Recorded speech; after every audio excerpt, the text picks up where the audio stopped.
عبداللہ آسم آئے اور تقریر پیش کرے، مجھے اللہ سے شرم آ رہی ہے یا مجھے اللہ سے شرم آتی ہے۔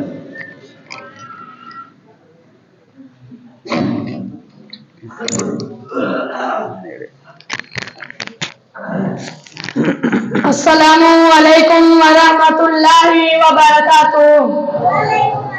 نحمدہ ونصلی علی رسولہ الکریم، اما بعد فاعوذ باللہ من الشیطان الرجیم، بسم اللہ الرحمن الرحیم۔ رب المشرق والمغرب وما بینہما، گن بخش کو چھوڑ کر کسی اور سے مانگوں، گن بخش کو چھوڑ کر کسی اور سے مانگوں، اللہ کی قسم مجھے شرم آتی ہے۔ مسجد میں بیٹھ کر کسی اور سے مانگوں، مسجد میں بیٹھ کر کسی اور سے مانگوں، اللہ کی قسم اللہ سے شرم آتی ہے۔ سامعین محترم اور میرے ہمسفر ساتھیوں، آج سے 700 سال پہلے کی بات ہے، ایک بادشاہ اپنے سپاہیوں کے ساتھ بیت اللہ شریف کا طواف کر رہا تھا کہ اس کی نظر اچانک ایک نیک آدمی حضرت سالم بن عبداللہ پر پڑتی ہے، جو اپنا جوتا ہاتھ میں اٹھا کر بیت اللہ کا طواف کر رہے تھے۔ ان کے اوپر ایک کپڑا اور ایک عمامہ تھا جس کی قیمت 13 درہم سے بھی زیادہ نہ تھی۔ خلیفہ وقت نے اس نیک آدمی کو کہا، اگر کسی چیز کی طلب ہو تو آپ سوال کریں، آپ کی طلب کو پورا کر دیا جائے گا۔ اگر ہمارے جیسا آدمی نہ ہوتا تو دنیاوی چیزیں ضرور مانگتا، اچھے مکان کا سوال کرتا، دکان کا سوال کرتا، سواری کا سوال کرتا، لیکن حضرت سالم بن عبداللہ نے فرمایا کہ مجھے اللہ سے شرم آ رہی ہے کہ میں اس کے گھر میں ہوتے ہوئے کسی اور کے سامنے دست سوال دراز کروں۔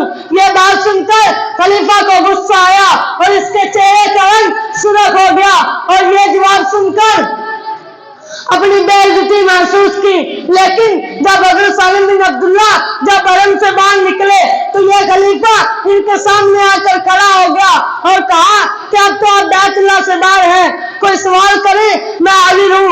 یہ بات سن کر حضرت سالم بن عبداللہ نے فرمایا کہ آپ میری دنیا کی حاجت پوری کریں گے یا آخرت کی؟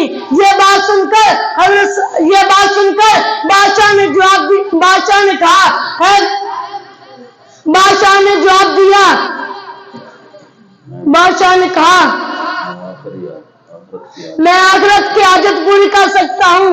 یہ بات سن کر حضرت سالم بن عبداللہ نے فرمایا، اے بادشاہ وقت تم دنیا کی بات کرتے ہو، میں نے تو اللہ سے آج تک دنیا نہیں مانگی جس نے ساری دنیا بنائی، پھر بعد میں اس شخص سے کیسا سوال کر سکتا ہوں جو خود اس دنیا کا مالک نہیں، کیونکہ مجھے اللہ سے شرم آتی ہے۔ آسمانوں کا مالک ہے میرا خدا، آسمانوں کا مالک ہے میرا خدا، پھر زمین سے مانگوں مجھے شرم آتی ہے۔ بادشاہوں کا بادشاہ ہے میرا خدا، بادشاہوں کا بادشاہ ہے میرا خدا، زمین والوں سے مانگوں مجھے شرم آتی ہے۔ وما علیہ الا البلاغ المبین۔